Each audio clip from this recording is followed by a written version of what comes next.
This is the Blackwatch Report, the ultimate Path to Pro podcast, covering news around the scene, breaking down key matches, and interviewing your favorite players, coaches, and personalities from Contenders and Open Division. Now, here are your hosts, Thorn Rain and Kyle Wynn. And welcome back for another episode of the Blackwatch Report. Tonight we have a special episode. As always, I'm your host. With me, my co-host, Mr. Kyle Wynn. How you doing today, Kyle? Fantastic. Minus the technical difficulties. Yeah, a lot of technical difficulties. But tonight we are on episode 44, and this is our season 3 recap, season 3 recap with two special co-hosts, not guests tonight. They are co-hosts. We have HamTornado and Boopasaurus, former casters for Contender South America and Open Division through Broadcast GG, and they are currently casting the Contenders North America. How are you two doing tonight? Good to be here, Andy, man. dude. Yeah. Dude, super excited to have you guys on tonight. So let's get this started. Just a little bit of introductions. Ham, why don't you let us know a little bit about yourself and what you've been doing to get where you are in Contenders NA? Mostly a lot of finger crossing. I'm just kidding. And allergy medicine to keep myself from clearing my throat. Amen on that. Yeah, but hey everybody, I'm HamTornado, otherwise known as Evie Fung. I am a color caster for NA Contenders. Used to be a color caster for South American Contenders, the English cast there with Broadcast GG. My partner, the venerable Boopasaurus. Yeah, so we just been kind of, as far as our partnership goes, we met at Wawa's boot camp back in February or March January, or something. February, yeah. Something, not too long ago yet, an eon ago in esports time. And I mean, Boop said it when we met, it was like meeting his husband. So Yeah. it was like meeting your spouse. I went home and I was like, yo, John, my actual husband. I think you got some competition here with this Evie girl. I kind of love her. And then he was like, what are you talking about? And I was like, yo, this girl I just casted with, there's something special there. It's like our hearts melded together. And then he was like, Chris, but that's like what you said during our vows, which that's not true. That never happened. But yeah, and just to kind of piggyback off of what Evie said. So we met in February, but both of us had a little bit of a journey in the tier 2, tier 3 scene beforehand. And for me, I was all the way back in the Boop of the Week and the recap shows back in Contender Season 0. And then I feel like I wasted that opportunity, didn't take advantage of it as much as I could have. And then, I had to decide if I wanted to keep doing esports or if I wanted to grind again. And then I decided to grind again because it's what I wanted to do. And then through that, we met up at Wawa's boot camp after Gil Frost, left guy, another venerable caster, put us together as we were both from Colorado and had worked alongside Carbon for a bit as well. So that's kind of our history. We did South American Contenders, fell in love with the region, still love it, was watching it earlier before coming on here. Now we're on North American Contenders. I still can't believe it's happening. Yeah, it's been a crazy climb because Boop, he kind of had roots in the scene with Carbon, beforehand. Me, I just kind of came on, after college, being like, what are we gonna do, right? And just from the very bottom of the talent ladder. If I was any lower, I would be kissing the basement. I was going around just cold DMing teams hey, you want anybody to cast your scrims and stuff? But ran into Broadcast GG from there, helped develop the Scrim Nights, which is kind of our main offering now, and moved into our broadcast portion, casting Contenders, South America, and now we're here. So it has been a crazy ride, but a good one. Awesome. So now you were saying how you've casted South America and now you're casting North America. Is there a lot of difference between the two? Because you guys were the English cast for South America and you guys are the second duo for North America. Can you tell us any differences between the two casting styles, basically? Okay, so the one thing about the South American region that I love and always will is how passionate they are about everything. And so that really comes into, so weird, Alexa just spoke to me, that's super weird. But like in general, it's just you come at, the South American region comes at everything with just a tad bit more energy, a tad bit more flavor, and a tad bit, more flair. And that seemed to actually come into our casting pretty well, Ham. If I say so myself. Yeah, I would say South America is like when you go to your friend's house and they're like making food for you and it's almost too much garlic. It's like almost too spicy to the point where you're like, is this really something I want to eat? But no, you do. You like lean into it. And in particular, and then you just don't go in public for the next 3 days.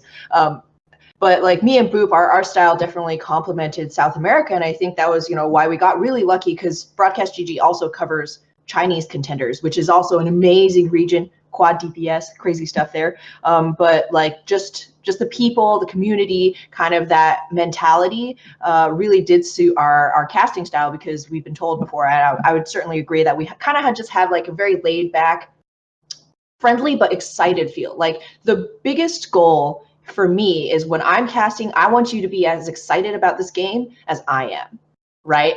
And with South America, that casting style really lends itself to the way that these teams approach fights too. Like the fight is not over until everybody is completely dead, definitely 6 feet under. Every ultimate has been used, right? And so it just made it so much easier to cast.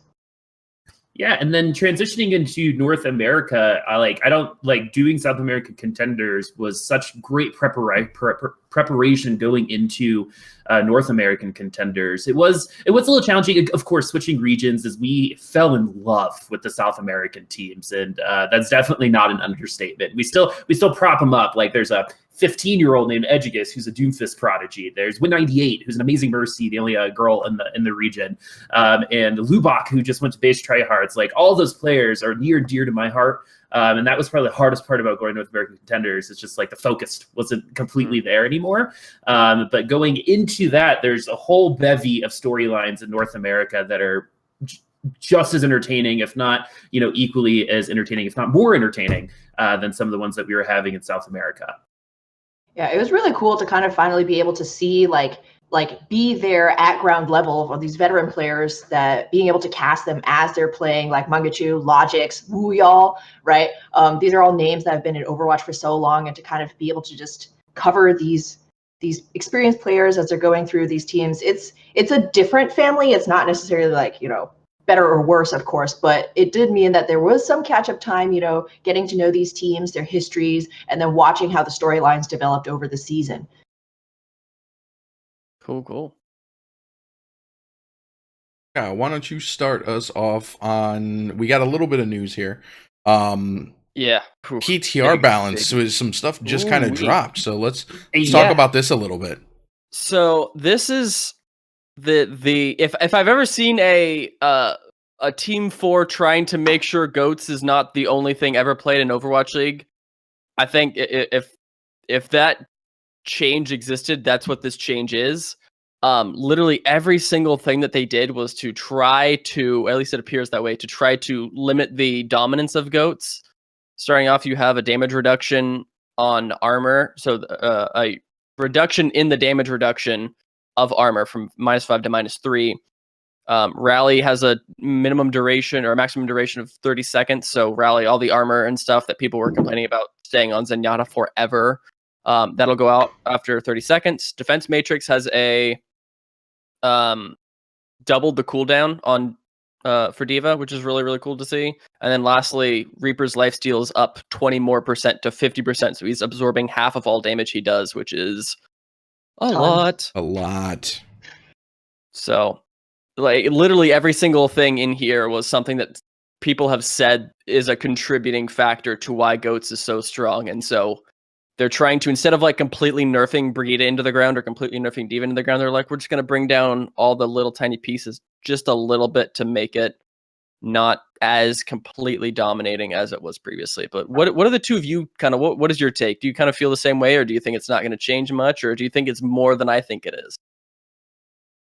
I think it's going to change quite a bit, to be honest. I think like the goal here was to diversify what we see in the game, right? Because admittedly, we've seen a ton of goats. I think 60% of theory crafting you hear on cast in any contenders region is if we don't see goats, what are we going to see? Right? Exactly. Like that. Yeah. That's dominated pregame talk for a lot of casting in the last 6 months. Right. It's been a very long time. So, Ham and I go into very large detail about why I like goats and why I believe it's also a good audience. It's good for the viewing audience as well, because once we kind of expand it out to the DPS, there's just more to watch. Right. Mm-hmm. And there's going to be more on the screen. And to be able to digest that is going to be really interesting. So that's like one of those like unintended things that is both positive and a negative. We'll get to talk about more an actual theory crafting rather than talking about what if this isn't goats, but it end up being goats as casters at least. Number two, I like that they're not nerfing Brig into the ground, because Brig is a really good example of a character that a new person can play and feel an absolute control over and continue playing. And so I think she's really good at onboarding new players to feel like they're competent at the game. And so the ultimate thing is something I say literally every time I see it, even on cast, which is like, you can use this literally whenever, because that's the move. There's no counterplay there. So that's really, really cool to see. And 30 seconds is a long time. That can be 2 team fights on control or on assault, right? I mean, that's like a third of a control point. Right. Yeah, exactly. The defense matrix cooldown, I think, is good. I think that's a skill cap divider more than anything else. It's all about management, and the people who are already good at managing are going to feel fine about that. And then the lifesteal is kind of, I think, what everyone is talking about right now. So big one. I think we can save a whole hearty discussion on the whole podcast on just the lifesteal interactions with that. But I think in the end, my opinions on this is really good to increase diversity. It'll be really fun to watch in the competitive scene. However, just like anything else, the numbers don't lie. And my obvious fear is that something else comes up and won't be as strong as a viewing experience as GOATS was, even though people will crucify me for saying that. But that is my fear. I mean, I think the whole thing with GOATS, and the reason that it was like both good and bad, is that it requires a lot of nuance. Like the Game House just put out a really good article about interviewing Naga, and he was like, well, the question was, as a DPS player, how do you feel about basically being reduced to playing a support hero or a tank for GOATS? And he was like, honestly, like before, my focus was just out mechanicking the enemy team. Like I just focused on mechanics and ground that for hours and didn't really worry about the rest of the game. But having to play GOATS has really broadened the viewing scope. Now it's more about not just mechanics, but theory, because that's the big thing, is that GOATS is always going to be more about positioning and cooldown management than it is about just clicking heads for head. So I think it's brought a lot more, it's rounded out the competitive experience. But of course, with any kind of single flavor, it's like you don't eat curry every single day, right? You need a little bit of that variety, and I think that could be what's coming through with this PTR change. I also agree, Matrix not going to be a big deal. Like the very, very top echelons of Overwatch already know how to like flutter that Matrix, and we might see a few less eaten grabs, but then is the grab going to be as impactful of an ultimate? That's a big question that we've yet to really answer too, with the reapening coming through, all of that lifesteal. It was actually a Mushu Beef and some of the other BGG people were actually testing out. You can go check it out. I think it's on his Twitter. But like just the amount of damage that can be siphoned out of an enemy team with like damage boost, battle bongo coming out. But for me, the bigger question as to where Reaper is going to fit DPS-wise in a potential new meta is how strong mid to long range DPS are going to be, like hit scan, right? Because it doesn't matter how much life you're sucking out of a tank if you never actually get to that tank's face, because a Widow in the backline is just popping off, takes your whole dome off. So So that's going to be the bigger question for me as to how much this actually shakes up who the better DPS are. But just the fact that we're talking about what DPS are we going to see? Like, how viable are they going to be? Who knows? Quad DPS? That's exciting. You never know, right? That's very exciting to me. And I think, and just again to piggyback, we just talked about nuance and all this stuff that we've taught, not we, but the audience has learned about GOATS through contenders, right? Mm-hmm. And so what's really cool is I think those of the audience that maintains through into Overwatch League, where I think this new patch will finally get featured, right? They're going to be really well prepared in terms of game knowledge, in my opinion, to understand the differences between those two team comps as well. So like, I think as an audience, they've gotten to grow with GOATS, which is a great first kind of team comp to learn. right? As like a new viewer to understand how the game works and functions. And then once you add all that flavor on it, they'll have a much better baseline of knowledge to compare against. And that's a really cool thing that I don't think a lot of people are talking about. And again, what Bob's saying in the chat, that armor reduction, the -5 to -3. Well, 2 is not a very big number. No, it's all in one hand. When it compounds on that, Right. on itself so much that they're going to be missing a ton of damage. So it's going to make a lot of other people, like Bob said, much better in this meta than before. So things are. It might end up being a Wild West. It might end up being the Reapening. There might be a new character too here in 3 to 6 very months, possibly. right? And so we can only theory craft just like we have been doing in pregame. Right. But as of right now, I think I feel pretty confident, the most confident that the defense matrix change is going to affect some people, but it won't be that big of a deal. I'm kind of looking forward to see if Jane puts together some sort of scrims on the PTR to kind of give us a little taste of what's going to go on with this. Because I mean, if anybody could put together a group of high level players to test this out and then show it to us, it would be that fine gentleman. Fine gentleman.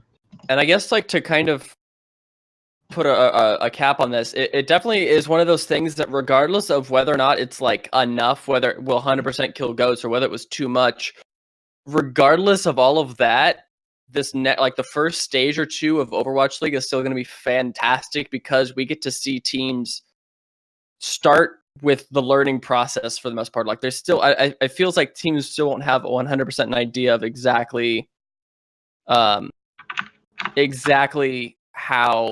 what the meta is exactly, what the strongest thing is. But I think that's it for our PTR balance changes. So just real quick, we're going to recap this last week's matches of NA and the scores. On Tuesday, December 18th, we saw Mayhem Academy beat Team Kungarna and get their first win. Me and Kyle both had this going to Mayhem 1. What was your guys' thoughts on this matchup really quick? Because this was literally the bottom of the bottom facing each other. Someone was going to get their final or get their first win, and we saw, I think, the good guys take this one. Somebody has to win. Yeah. Going into it, all I could think of was how tight my shirt was. Yeah. Oh, God. So like of course we did our research and stuff, but like, man, my shirt was so tight. And like that whole time I was like, man, we're gonna cast the bottom two teams. I can guarantee this is going to a game 5 because my shirt is so tight. But I think in the end, Mayhem Academy looked good, right? But is it a sense of level of competition is different, that they're gonna look good against Kungarna because they're Kungarna, or is Mayhem Academy getting better? I actually think it's the latter of that from what we saw.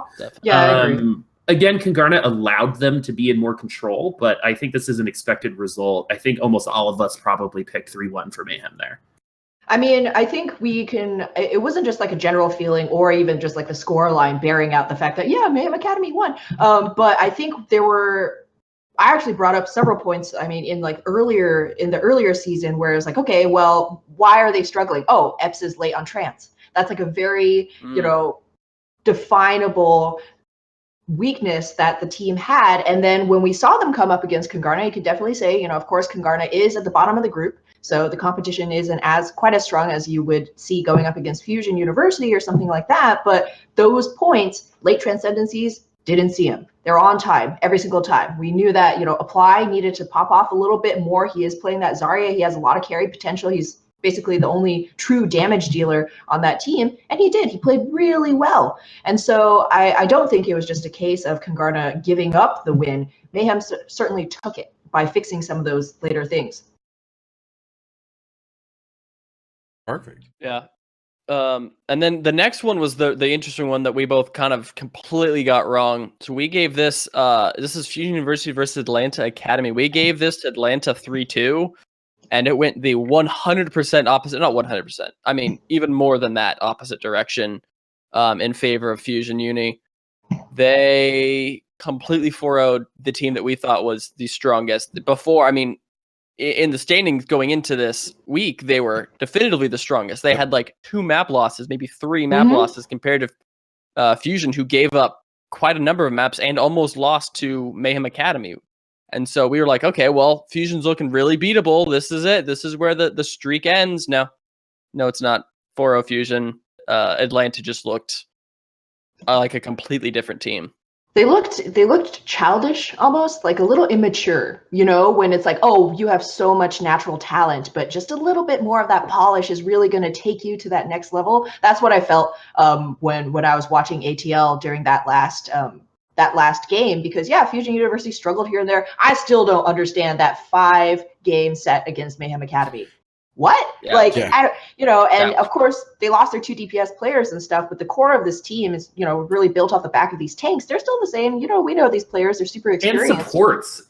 And the supports too, like Elk and Alarm. Holy cow, that's a monster support line. Undefeated combo right there. Yeah, and so ATL, I think they did have a bit of that hubris coming in. They were like, we've been blazing through. It's been like crazy 4-0s, 3-1s the whole time. We have like a Bastion Symmetra strat on like Hanamura B, and everything at Fusion University. Even set it up.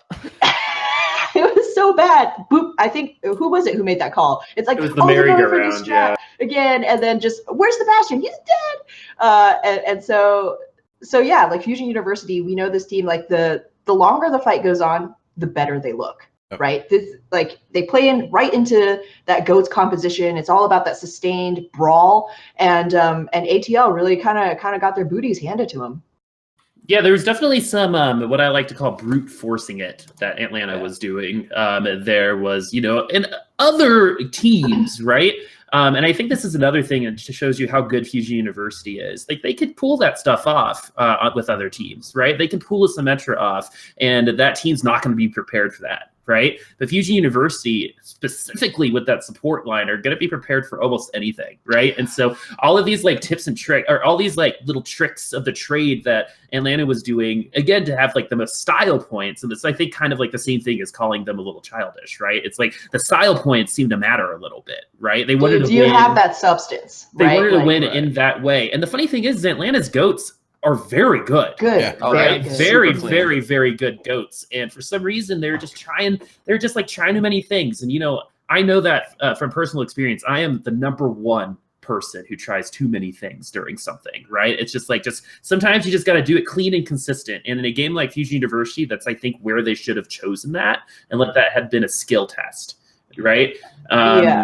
And so I would love to see them come up in the finals again, because I think that could happen depending on how XL2 performs. But my opinion on that game was, I was like, before getting up there, I was like ready for a 5-game set. I was like thinking about my hype and like, oh, in this game I'm going to do this. And that's not what we saw. We saw Fusion University absolutely destroy them and solidify themselves as the favorites going into tomorrow. I think all we have to do is like take a look at like some of the head-to-heads. Like we talked about that Zen to Zen battle. If you think about a fragging Zenyatta in NA Contenders, immediately you're like, Alarm. Of course, this guy's been around since Apex. And then on the other side of the aisle, you have Dogman, right? He has single-handedly brought his team back from the brink on like multiple maps with his just incredible mechanical ability. And like, I know that you can't always just reduce it down to like that one head-to-head, but like Alarm was finding Dogman multiple times, right? So often. So many open picks. And of course, carry players don't really happen in GOATs, but when you have that upper hand in something as simple as like the Zen to Zen battle, like that's a huge advantage, right? Hawk, famous, great diva player. He was getting 2K bombs consistently. Every map is like 2K here, 1K there, but it just wasn't enough to catch up, right? And Atlanta, they looked very discombobulated, right? The smashing Q and winning wasn't quite working out for them. And then, maybe that showed that it's time to kind of go back to the foundations, just cool the jets just a little bit for like the longer fight. It's not a sprint, it's a marathon, right? Yeah, and I also think Bernard is probably one of the most underrated players in all of contenders. Like people like talk amazing. about Bernard Open Bombs. Alarm and like the support line, right? But Bernard has been super consistent, and like that is a thing when it comes to goats. Is I would rather take consistency over flair in this meta. And I think that's exactly what we saw, because we know we know about Huyal and his bombs, we know about Hawk and his bombs, but Bernard's bombs have been amazing as well, and and combined with Elk's boops, like those two have made a lot of opportunities for Fusion University that they shouldn't have been made available to them, and I think that's another big reason why they're sitting at the top. Bernard's bombs are like the quietest explosions you've ever heard, like the quietest and most deadly. Always right? consistent, always not like, killing the entirety, but always doing just enough, but consistently. Yeah, and now they have Karkar too, the Right. standout Lucio player from Second Wind. They're only going to be stronger. Yeah, we'll kind of dig a little bit more into these teams once we get into our like review sections. We'll just kind of, for the sake of time, kind of blaze through these next couple. Uprising Academy versus first gen. We gave this to first gen 3-1. We got the 3-1. Our predictions were really good this week. We only missed 2 of them, not 100%. And then on Wednesday, it was Team Envy versus Sky Foxes. We gave this to Envy 4-0 because that's a Sky given. Foxes. Yeah, exactly. And then Envy took that 4-0. Then second win versus NRG, we were putting a little bit too much. Yeah, that was crazy. Putting a lot of faith in here.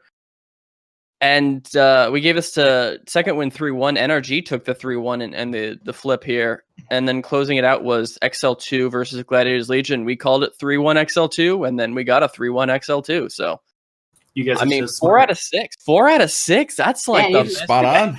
Yeah, banging them out, man. 40 episodes. And the 2 that we missed are like upsets. Upsets. Very clearly upsets. Yeah. But now we're going to get into kind of the meat of the episode. We're going to go from the bottom to the top. Group stage review of Season 1. So starting us off here, we have... I'm sorry. I'm already thinking of 2019 Season 1. I can't wait. Yeah, that's confusing. All the changes, man. So starting us off here, we're starting with Sky Foxes down at the bottom, coming in at 12, 0-5 record, minus 20 map score, didn't win anything. Going into the season, Kyle had Sky Foxes at 8. I had them at 10. We thought that like they had put together some really good components. They were going to look really good, and then they just fizzled out completely. So Kyle, I know you've got some notes on this. So what's up? I'll drop it first. This was a team that I was saying could either be like it mattered in who they played and what order of members that they played, because they had 900 different players to play. And so that was something I knew. I kind of gave my ideal starting 6 for them, and they played like less than half of that, I think. Oh. And then they tried to go back to my starting 6 more and then it was like that was like the last week, I think, and you can't really get a team up to coordination levels in a week, I don't think. And then man, the one that really jumps out to me is like if you could sum an entire team's season performance into one particular half of one map, it's Hanamura versus Envious, where they lost the first fight because there were people just like they wouldn't go into the point. They were just like waiting on the outside, and then Envy was sitting on the point, and then they like capped it, and then they wiped the team of Sky Foxes, and then they ran in there, and then the Sky Foxes were waiting to come out, and then Envy capped just that. united. Yeah, right. That literally was the hardest throw. Yeah, that was the season for me. That whole series lasted, like, I think, like 50 minutes. The whole thing. Yeah, it's crazy. Sky Fox is just like it was like option paralysis, right? Yes. Somebody on Twitter was like, they alas, send a candle up for Sky Fox's 1 loss for every member on the team.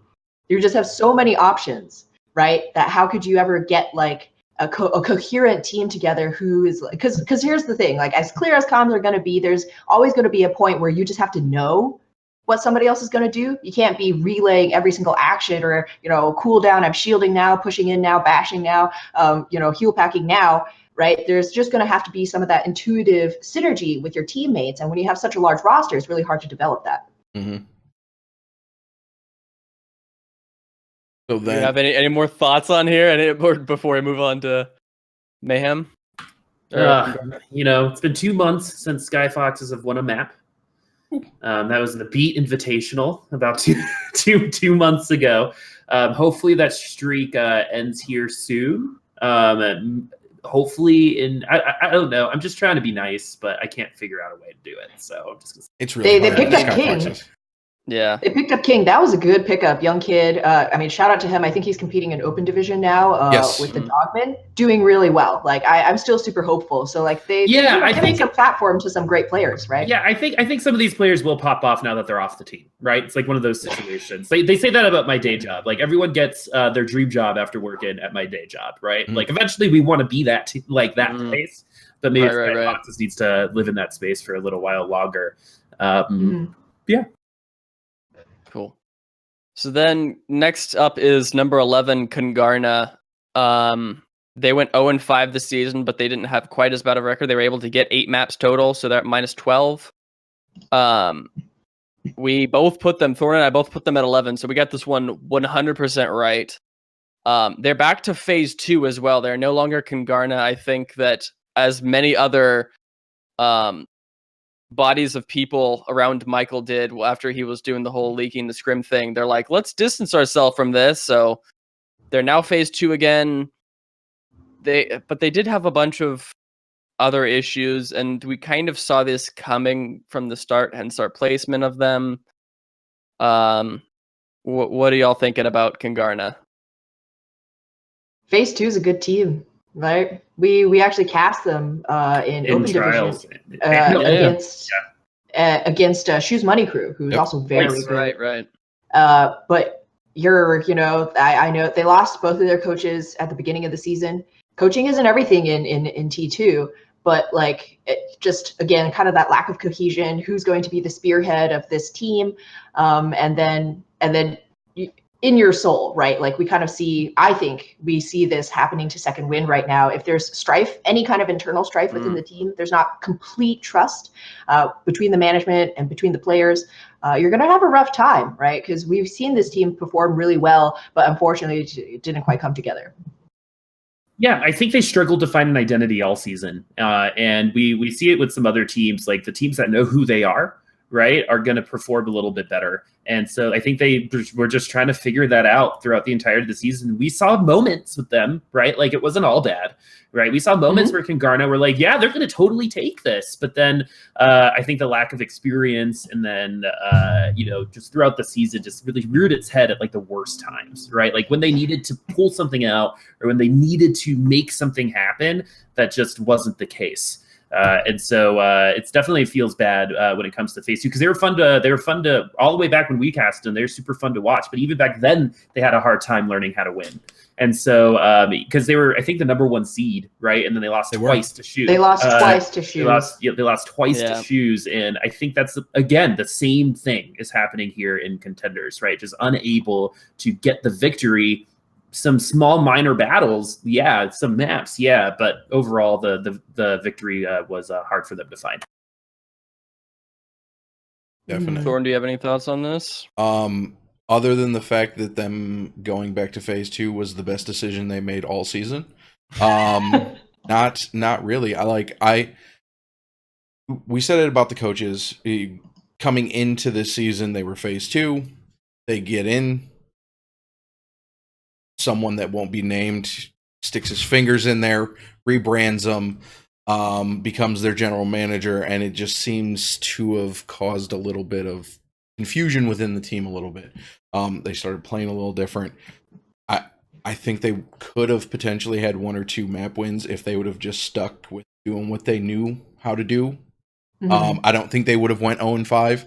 I think there was outside forces that kind of pushed them in directions expecting to go in, but there's no way of telling for sure if that's what happened here.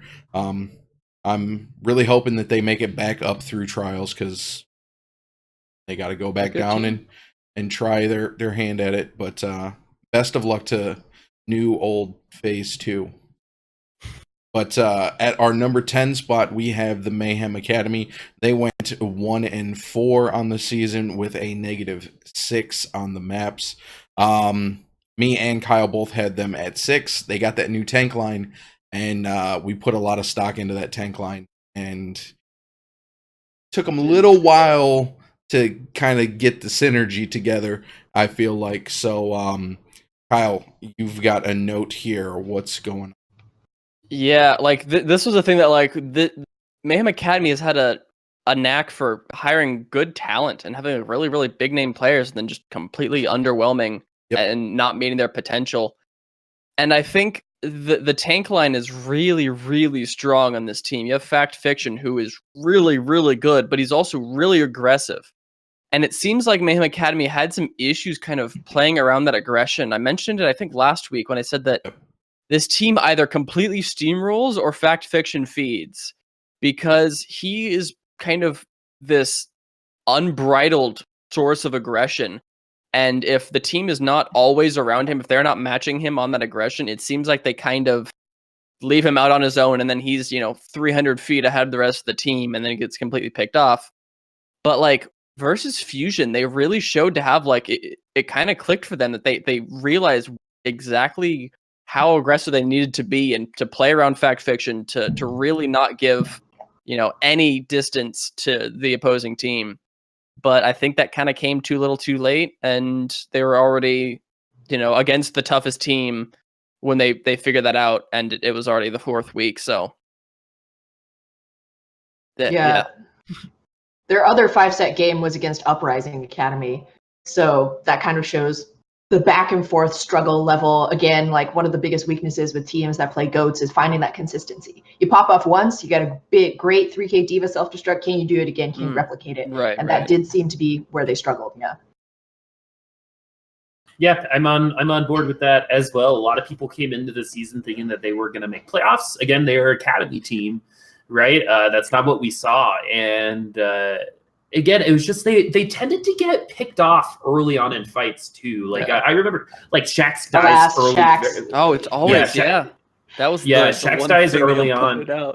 Yeah, it's like when Shax dies, the whole team is going to die. That ended up graduating into once your Brig dies, really, but that's any part of GOATs, right? But the thing about Mayhem Academy is it seemed to happen very early on in a lot of different situations, right? And we could talk about some micro plays and positioning and environments and stuff like that. But when you're functioning at a 6v5 for 40% of your fights, right, you're going to lose almost 90% of those fights, right? Throw some math at you. So I think that's kind of like again, like the big thing with Mayhem Academy is just like these other teams that are on the bottom is like they couldn't put it together. They couldn't find a way to win. They were looking for opportunities that never presented themselves right within these games, and they need to get back to the drawing board, I think, because they saw some good stuff at that last game for sure.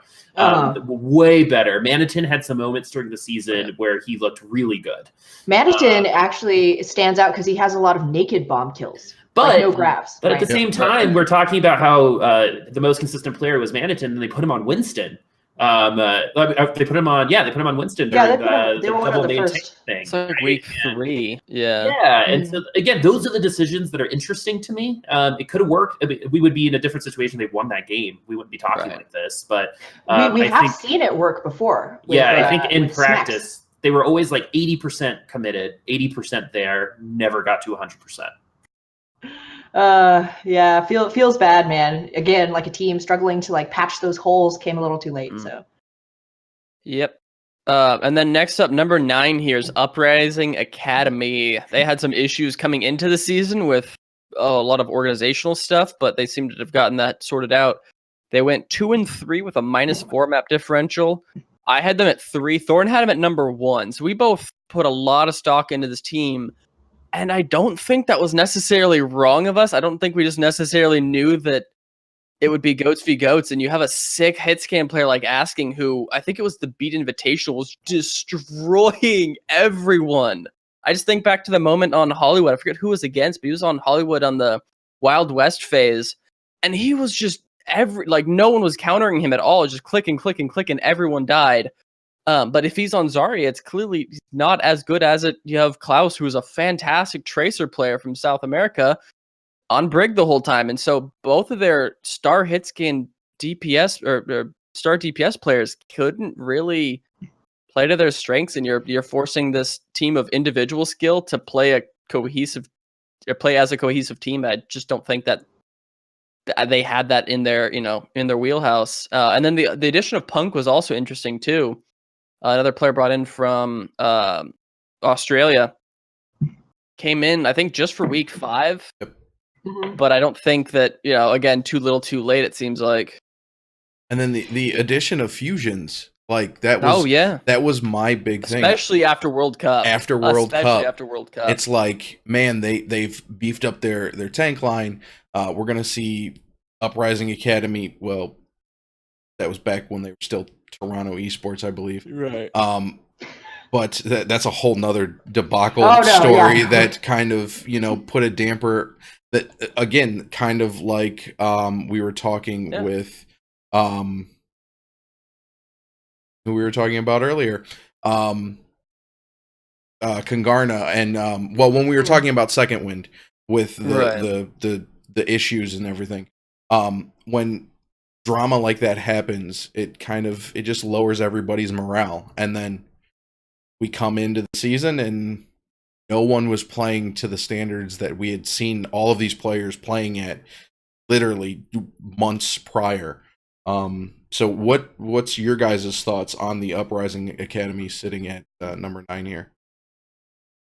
I would say Uprising kind of suffers from team envious syndrome, right? Big, major hype from huge pickups coming into the season. Envy very famously picked up Trill, who also stood out in the World Cup. Yep. Now the question is the World Cup really the place where you're going to be testing the maximum skill of these players?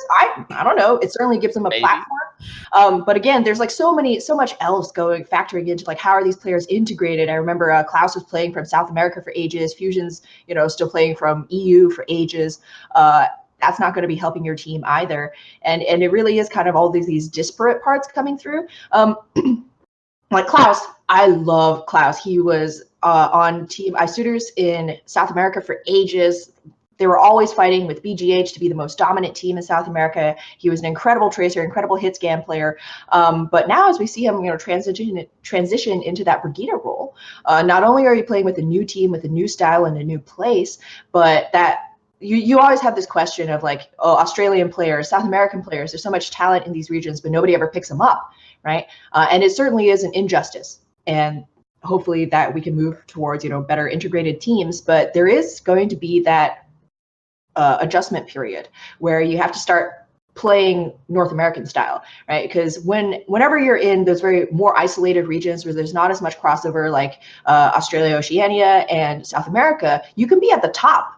Like Isuders was at the top of the game for ages, but if you're not constantly innovating, if you're not forced to be thinking outside the box, you can get a little bit stuck in like a single play style, and it may not work as well cross region. And I think that's one of the many things that Uprising was struggling with this, kind of this beautiful but pieced together roster for most of the season. Yep, hype does not equal results, right? And I think a couple of our World Cup friends had to figure that out. Like they were relative unknowns. Maybe within their regions, people knew who they were, right? But after World Cup, all of a sudden, you've got thousands of more eyes on you that you normally don't have, right? Mm-hmm. And I think some of the players had a hard time with that pressure. Coming in here, again, also adjusting to the play styles like Ham said, even though admittedly Isuders did have one of the more Western play styles of South America. Yeah. It's still different. He's still not facing a lot of those same types of play styles, right? But like Klaus played Sombra, in South America.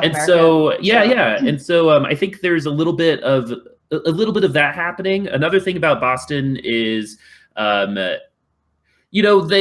I think before the season, when I looked at that team, I actually, with Fusions, I was like, yeah, they're going to be top 6, right? They're definitely going to be playoffs. But again, when you put together a team so close to when they're supposed to perform, and they're all in so different regions, right? Other teams are going to be the victim of this as well. We'll talk about that soon, I'm sure. But I think that's going to be detrimental to your cause as well.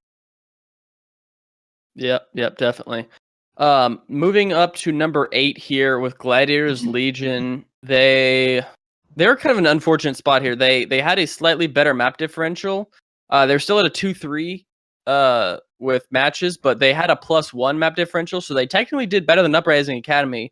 But because of the group they were in, that was just the group of, that was the tough match going in there. I had him at 7. Thornrain had him at 7. They did slightly worse than we anticipated. My notes here are if only they were in Group A, and there seems to be some coordination issues here as well. We've noted that there were times when one member was just kind of out in a weird spot. The other team took advantage of that. A great example of that is when they C9'd on Dorado. Oh, against Team Envy. Yeah. Right.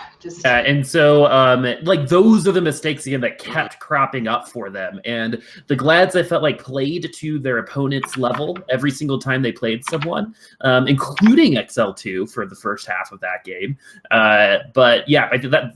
Glad's season were full of feel bad mans, I think. Like, I remember turning to Ham, and when they lost a second win that first week, I was like, Ham, I don't think Gladiators are making playoffs, right? They're going to need, like, all of the Academy teams need to beat the non-Academy teams if they want to really secure their spot. And they should, right? And so they have more infrastructure and, all of this other stuff. But they lost the second wind, and then I remember, like, it was like second wind's coming out, right? It was like, they're here, like, second wind is good, but also this is really going to hurt Glads in 5 weeks. You never know. And then ended up being part of the reason why they missed playoffs. Yeah, Gladiators Legion was another team that, like NRG, I remember we were talking about all these teams. The middle of the pack of Group B was so tight.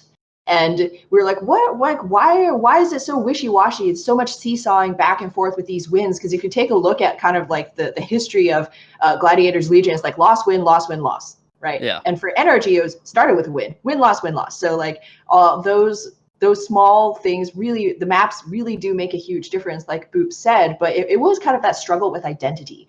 Gladiators Legion was another team that tried the double main tank look for quite a few games.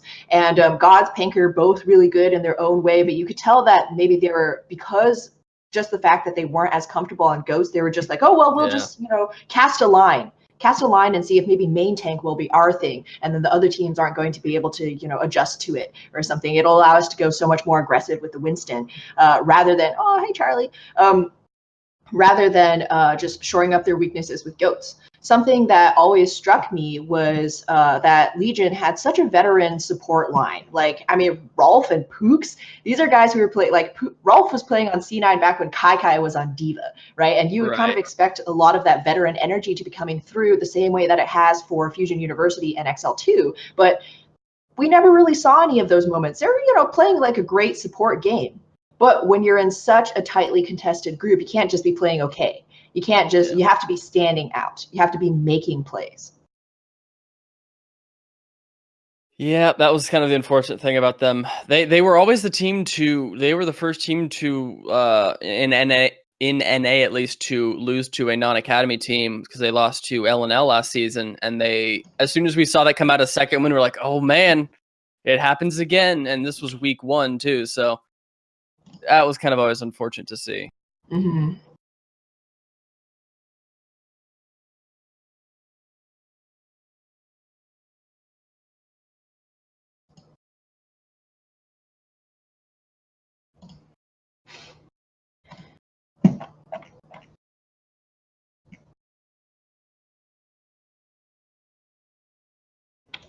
Oh, yeah.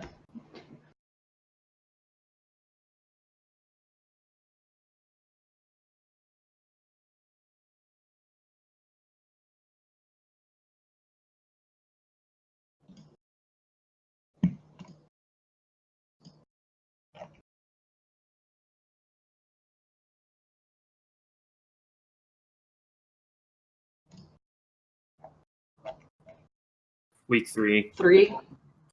4-3. So. Oh, 4. I was doing the math. Sorry.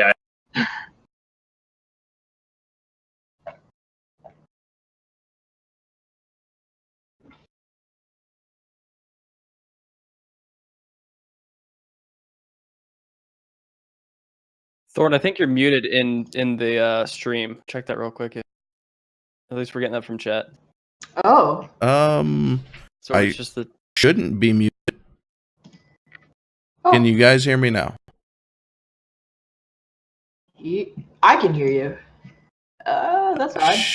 I'm getting levels, so. Yeah. I'm not. But you're not hearing me? I don't. No, I'm not. Not on stream, at least. That's so odd. Huh. No, nobody heard your beautiful Team Envious soliloquy.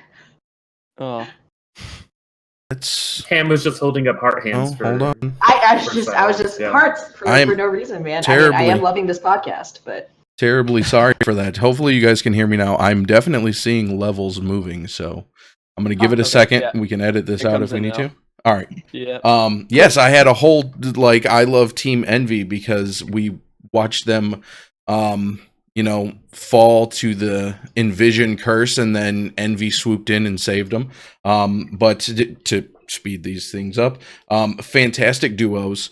It just took them too long to kind of get back into their groove for this season, which was really disappointing on my end. I was really, as I placed them at number 2, I was hoping to see them do better. I am super excited to see them play in playoffs. Not super excited to see them play Fusion University in the quarterfinals, though. I think that's going to be much closer than everyone thinks. To be I think. Yeah. For me, it's a question of, is Envy peaking at the right time? Peaked late, sure. Blossomed only in week 4, but how tall is that slope? How tall is that climb? Right. Yes. We'll talk about that later. Yeah. I don't know. This is a team that was weird for me. They were another, they're part of these 3 teams, right? So it seems like NRG, Envy, Gladiators Legion, and I guess even kind of Uprising Academy are all in this weird middling academy team spot where they all have really good players, lots of good potential, just aren't really cutting it. They're not having they're not doing everything that they need to do. They're not having the coordination that's quite there. And so, again, they just are a team of just huge names. You have Jar, who we always touted as being a fantastic player. You have Crimzo, who was always one of my favorite Zenyatas to play. Yep. You have Sharp, who was phenomenal, and just all of these different individual pieces are really, really good. But if you can't make them mesh, then it's just unfortunate. But I think they're getting there. Better, yeah. I think they're getting there for sure. They looked good. Again, they beat Sky Foxes in less than an hour, and you have to be good in order to do that, regardless of who your opponent is, right? To beat anybody in less than an hour, it's like skunking an opponent. It's going 6-love in tennis, right?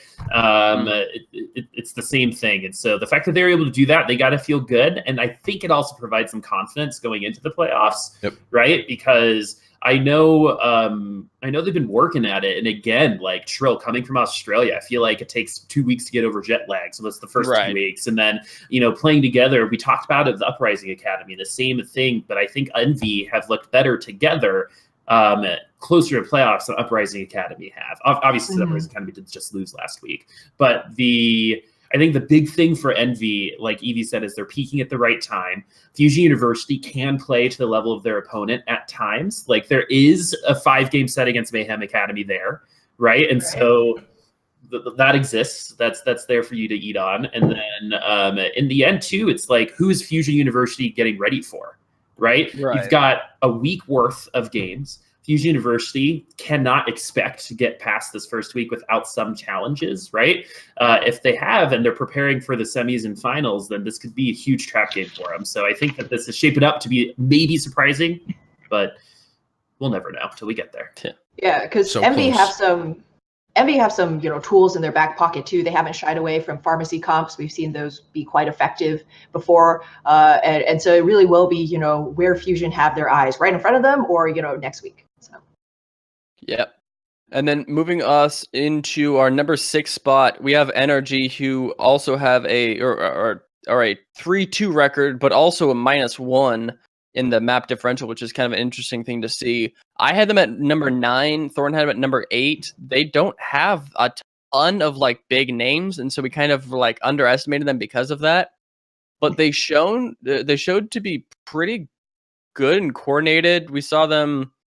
I guess they started out with a win against Sky Foxes, fell to XL2. They beat Gladiators Legion, but then fell to Envy. And then they beat second win, which was a huge win. Massive. And so it was up and down and up and down, super inconsistent. This team is interesting to say the least. What are your 2 takes on this? Well, would just like to point out that NRG's head coach's name is Moby Dick. So with no C, so you can't lose with a name like that. I'm just kidding, but I again with NRG, it's kind of that whole like, who are you, right? You play goats well, but what does that mean? Everybody plays goats well. I think we against Second Wind, they really took advantage of the position that Second Wind was in, kind of at that last week 5, and I was really surprised to see Stand One and Smex just like talking like tactical strategy, swapping up. Playing the double main tank, but swapping roles. So that was interesting. Stand One was on Winston, and then Smex was on the Reinhardt. You never would have thought, because Smex really made a name for himself as a great diva for Team UK. But he has a really awesome pocket Reinhardt, and that was the last thing that Second Wind needed to deal with. On top of everything else, week 5, we're coming in. We don't want to give up that number 1 slot, but we did. We're already struggling and everything, and now you got to like mind game the dual main tank with like Smex on Ryan. So. Just some really good decision making, and again with kind of like Team Envy, they seem to be on the up and up. It's been very back and forth for them, with such a strong performance against the leader in the groups. Very hopeful for what they're going to look like. Yeah, I think they're the definition of the middle, right? Yeah. Like they're 6, true neutral. Right? Like again, they went 4-0 and then 0-4. Right, like in the first 2 games, like Gladiators Legion, which we would say is definitely in the middle. That was a 2-1 game. Right, like, and I think that's been a hard part for me with Envy. I remember talking to Ham about this. Is like we were 4 weeks into it, and like we have some individual performances, but I still cannot tell you what this team is about. You know what I mean? Yep. Like, I love Smex, and I've liked Smex for a very, very long time, and I think he's really, really good. But then again, he's playing Reinhardt, and he's killing it. Right, and it's like changing everything I know about life. Crazy cognitive dissonance. Yeah, and so, but that could be a huge advantage going into playoffs as well. So, like another dark horse potential. However, I think they have been the definition of again the middle, the Houston Outlaws. Right, it's like they're in the middle. No one on the team to me is particularly like really standing out. But again, the Golden State Warriors were the same thing when they first started their dynasty, right? It was just 5 guys who worked really well together winning a championship. Mm-hmm. And so, yeah. Yeah, and looking at Energy's first matchup, it's against Atlanta, right? If you're coming up at the exact time that Atlanta's taking a really hard, painful loss and questioning kind of their whole strategy, are we trying to, be too flowery? Do we need to go back to basics? This is the perfect time for Energy to kind of put their foot down, right? Yeah. Yep. If Byram can pop off on Zenyatta, which he has occasionally, right, then I think a lot of that definitely helps because Smex will be there, right? I think that he's been pretty consistent, but Byram is going to be, I think, my underrated player for that team. The Zenyatta has fragged out, but the positioning and the chances have been a little questionable. But when you're going on that Zen, right? You frag a bunch. Yeah. So it's like feeling it like a widow. Oh yeah. Yeah, definitely. So our next team here is First Gen coming in on the 5th slot. They went 3-2 with a +5 match differential. Kyle had him sitting at 10. I had him sitting at 9. We both had him just not making it in, and they proved us wrong. And they surprised us. Boy, did they prove us wrong there at the start of the season. Absolutely looking like they came to the playground to find the biggest bully and knock him down. And they didn't get the biggest, but they got some of the big ones. So, Kyle, what are you thinking for First Gen here? So when Goats lost Gator to Atlanta, I'm wondering who's going to fill that spot. Nomi came in here as soon as they branded to First Gen, and man, he has been on a tear. There were lots and lots of games where he's like, "You don't drop me from Overwatch League teams." Slam down 6. I want to get back in. Fire strike 9 people. Just stuff like that. He was playing angry, and it showed. He was really, really good. Like, I kind of think of him and Remix, who both kind of came into these unsigned teams from the Overwatch League, which is a huge drop. And Nomi really showed up. Remix really didn't as much. And that, he put on a really, really good performance. And My question is here: what happens to them next season when there's like 4 new NA teams, or I think three or four new NA teams who want to pick up an academy team? Do we see them get picked up? I think we called it last week that we're thinking they go to Toronto under the name of Splice, right? I'd like to see the guys play under the snake. That's what I'm liking to see.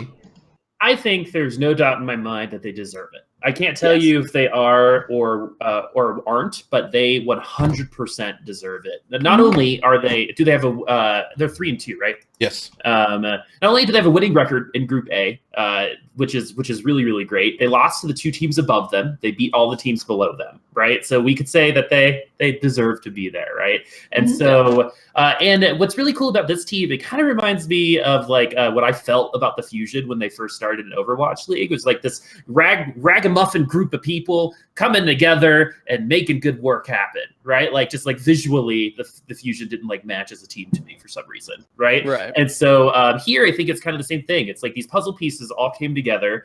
The coaches are good too. That's another thing about this team. Not just because they're in chat. Yeah. Oh, are they? I didn't even. Yeah. I didn't even know. Hello. Yeah, look at that. That was authentic. Hi guys. No, but like the coaches are really good. And when you have leadership, when you have that kind of the kind of style that they're bringing to the table too, right? They also were named GOATs, and that's kind of all we're talking about now, right? And so they've got a little chip on their shoulder, and I think they've done really, really well with it. They've proven that they've belonged here. They've proven that, trials and open division and all of these other things, the path to pro does matter. You don't need to be attached to an academy team to be successful. And it sucks that they're going against Second Wind in the playoffs, in my opinion, but because that's going to be banger of a game. But I think First Gen, they deserve it. They should get picked up. They played well. They have good teams. They have an identity. They got good coaches. You got everything you need. And if they have a little bit more infrastructure that an academy can provide them, I think that would be enormous to their success in the future. Yeah, I gotta agree. I feel like First Gen and Second Wind have really captured like the hearts of Overwatch fans, right? Like true open division trials team. Second Wind, we got to remind folks, bottom of the standings, season 2. And now look where they're at, with everything going on, irregardless, right? And I just like, not just the coaches, but the players, everybody on this First Gen team has ground their hearts out. This is like a real path to pro, like almost Crusher 99 story, like Naga, Zachary, Nomi. I've cast these guys before, which is crazy, all the way back in like ESL's Go For Overwatch. Right. Like I know where everybody here I feel like I've been part of that journey, just like that path to pro, right? You start out playing for like a weekly €150 tournament, and now you're like repping in Contenders, unsigned and still doing amazingly. And big shout out to By Zenith as well, who's on the coaching staff for First Gen. He was actually that name. He was one of the first people I ever cold called to see if I could cast his scrims. And then, hey, both of us ended up in NA Contenders. And I just can't think of a better story. Right. That's awesome. That's awesome. Mm-hmm. And then, I mean, when you talk about First Gen, there's something that you have to point out. I'm gonna get it in chat here. It's the pauses. But luckily, the reason for the pauses, I do believe, was fixed because there was a GoFundMe that fixed Tensa's controller issues. So Tensa has got himself a new, I believe it's a Scuff controller. He posted a picture of this beautiful new controller. So, just the fact that somebody's coming over from Xbox, transitions to PC, still uses a controller in some instances, at least the last we have been told. And now he's sitting in the playoffs of Contenders, just being looked at by, potential Overwatch League scouts. Phenomenal. When you talk about a path to pro, he started outside of the path to pro and came into it. So just phenomenal on that aspect for First Gen also there. And then next up we have Second Wind, who are 4-1 +6. Did we actually we didn't put them as 1, did we? No, second. That's not right. Did we? What? I had them at something else. I wrote 1 here. That's So not. there are correct. no 12s on this. So it looks like you. They were 12. Oh, we had them at 12. They were our 12, Oh, wowie. Yeah, that was Missing just a number, a right? little bit. That is those. Yeah. One of these things A- is not like A the very other. big number. Oh, that's Yeah. so funny, dude. Oh my Man, God. this team, They went from though. not a single map. They didn't win a single map last season, and now they're Mhm. second place, 4th overall, second in their group. It That cannot. is- It that cannot is be elite. held against us for putting them in 12th, Yes. knowing what Yes. we No, knew from no. previous. But they came in and they wanted to show out. As soon as they beat Gladiators Legion, it was like, well, Gloves are off. wait a second. What's going on here? Panker and Gods, that shouldn't have happened. So what are you guys thinking about second win here? Because this is kind of the big story. Yeah. Before this weekend, or this last weekend, I would have said semifinals for sure. Mhm. Yep. After Yep. this weekend, I think they're going to lose in the first round. And Ham has talked about this all podcasts so far. It's when you're mentally not there, when there's a little bit of strife. This is the worst time it could have happened, and I think we can maybe assume that it's already affecting them through their loss against Energy, because honestly, that was a pretty hard loss. Like Energy was the better team throughout the series there. Because Second Wind against XL2, like that, especially winning in a 5-game set like that, right? Like that's when experience comes into play. Second Wind still beat the Academy team, right? They were the team to beat. They were gonna go up against Fusion, in my opinion, right? If they could beat two, they could beat everyone else. I remember we were like hedging our bets there. After we cast that game, I was like, holy cow, took down an Academy team. And we're like, okay, wait. It was an upset, maybe not a major upset, one of the first games of the season and everything, but they really pulled it out. But again, it's kind of that question of like, you do not have the backup or the support coming in because you're an Academy team.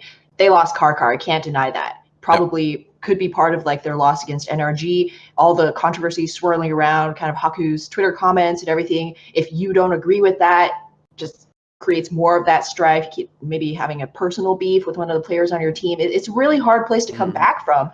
And Taponzor, who's the new support who again also played brilliantly in Open Division.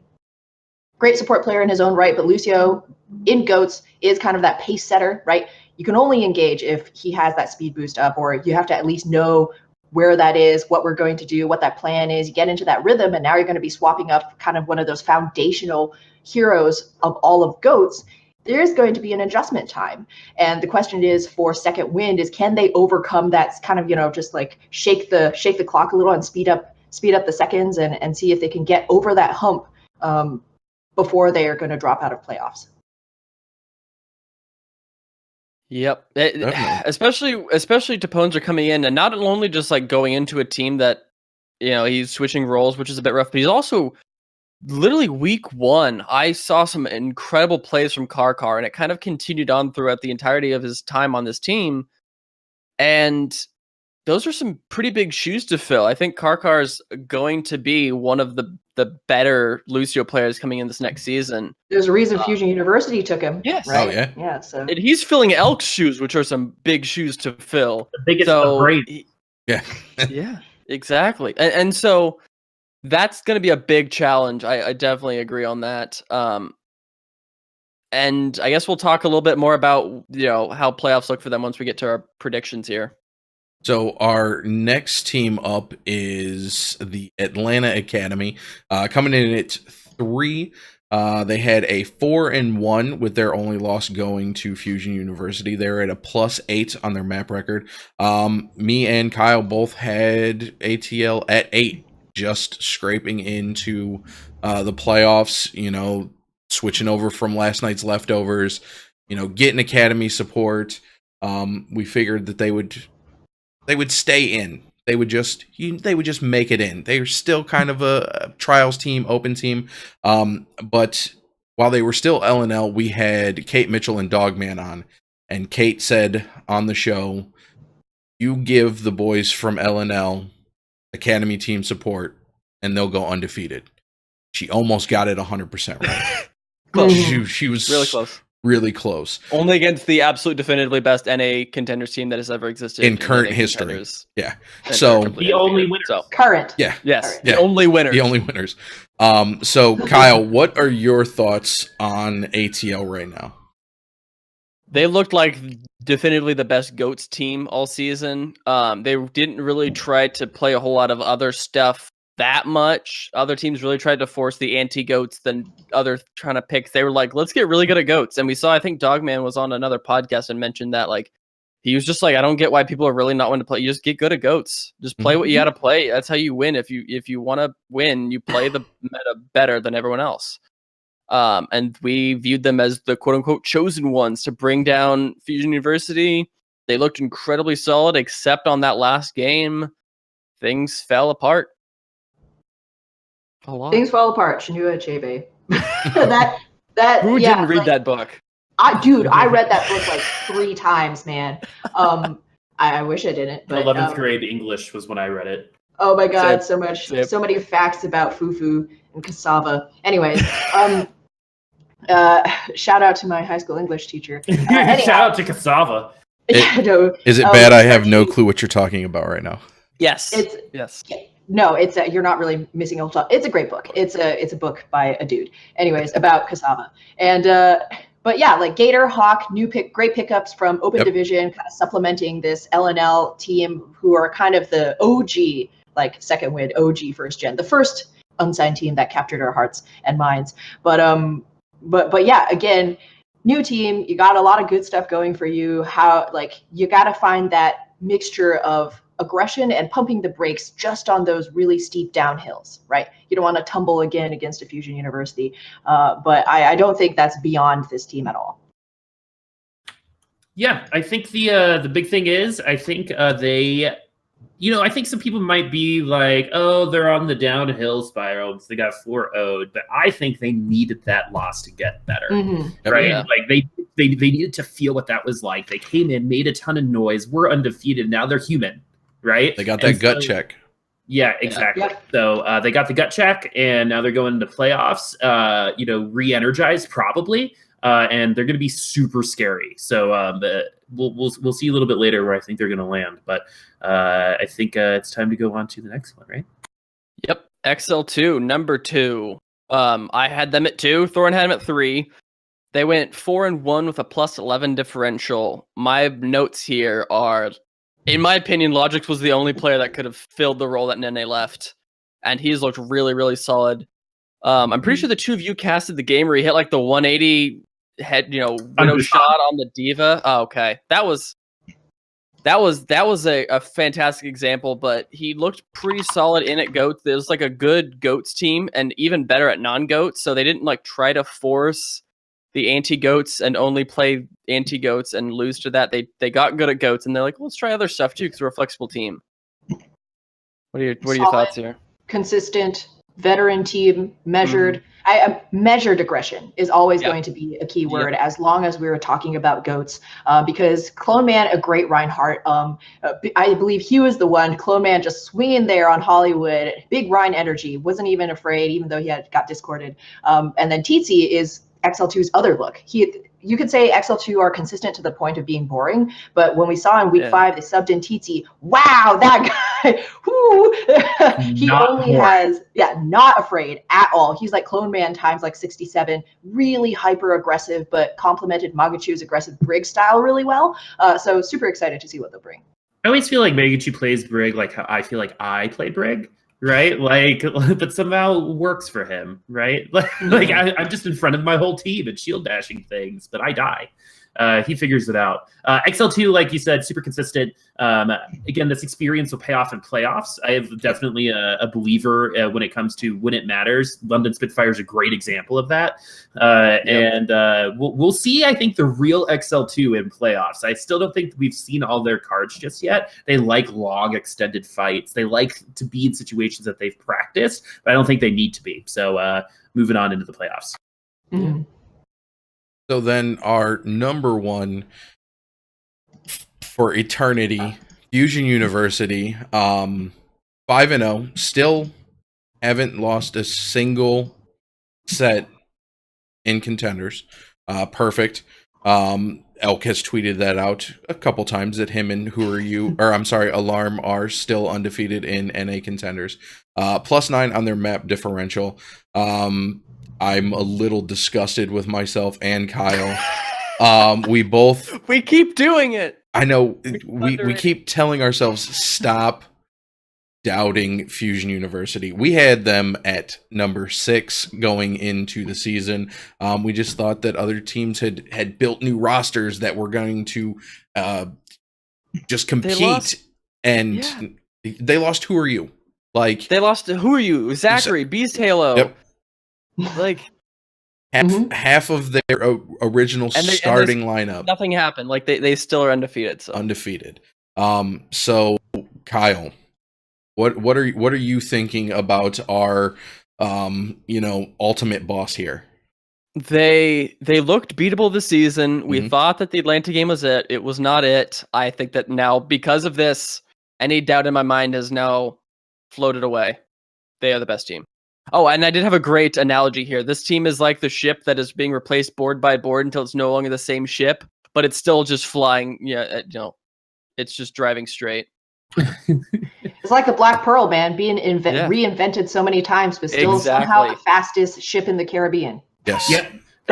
They haven't lost 6 months, guys. Like, think about that. Yeah. Right? They for like half a year, they don't know what it's like to lose.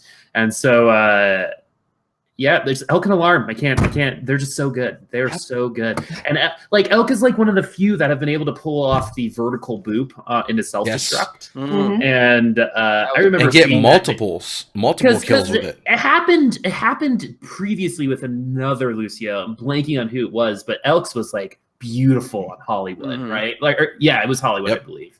And then just booped up into self-destruct. And I think that's a good summary of their season, right? Like just working out. Yeah, I don't know what much else is to add there, but yeah, it's a support line, solid. DPS, Snillo and nice, of course, solid, perfectly lovely. Good amazing. Farah. Nice got to play Farah last week too. Yeah. Big reason why they beat Atlanta too. And then Changsik and Bernard. I mean, Bernard bombs. We discussed it earlier. Yeah. Quietest explosions that will kill your entire family and team ever. So yeah, definitely looking at the top of the pile. And now it is time to go into, and we got to be really quick here, our playoff bracket predictions. We have Fusion University versus Envy. I have this going 3-1. Thorn has this going 3-1, both Fusion University. Two of you agree, or are you thinking Envy can come out? I'm going to go 5 games, but Fusion. Sure. Yeah. Fusion loves their 5 game.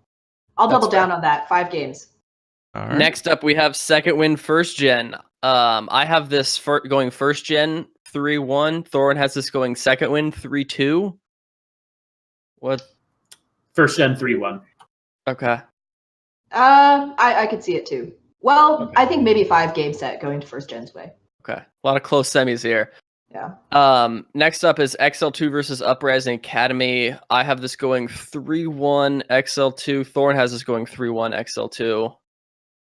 4-0 XL2. 4-0. I think it could be a 3-1. No, you can't. It's first to 3, so it has to be. Oh, that's true. Well, it's 3-0. 3-0. Okay. Then finally, we have Atlanta Academy versus NRG. I have this going Atlanta Academy 3-2.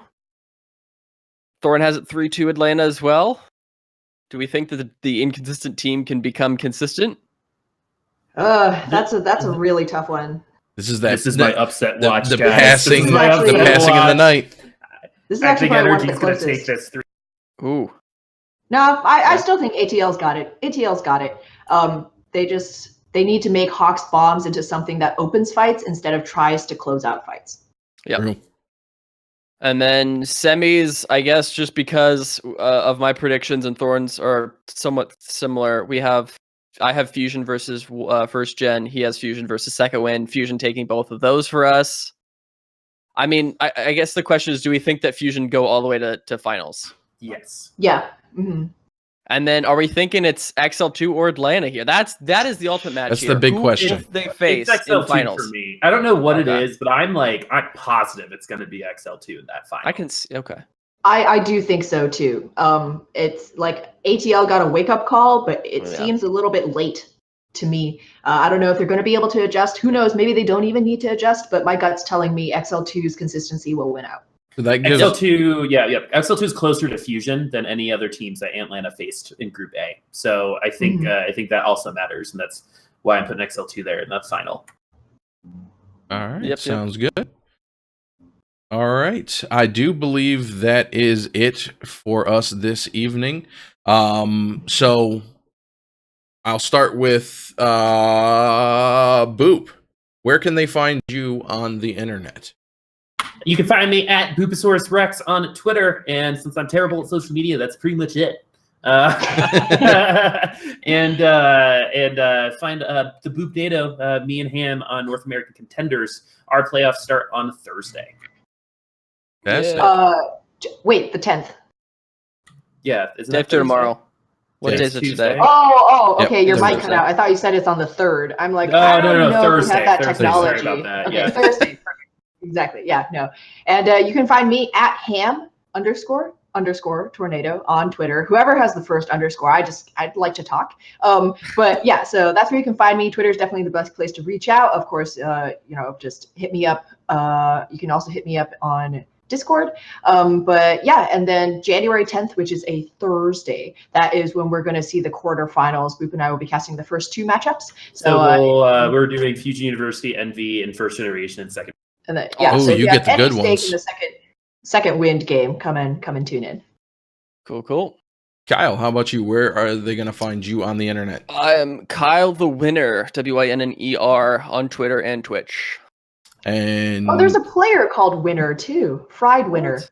Yeah, isn't Right. that crazy? That's exactly definitely that's what his it name. stands for. Yeah. That's what it is. We didn't have a That's debate what about it this stands last for. episode. I'm we have the head coach for Second Wind coming on tomorrow to Nice. talk with us, and I'm bringing that up. We're gonna bring that up. We're bringing that up. Yeah. We got to know. Oh, yeah, how no, official- I want to know if he's a winner or if he's a wiener. Given made only the hard questions, man. Only Yeah. the tough ones. Only the tough Yeah. ones. But you can find me on Twitter at ThornRain.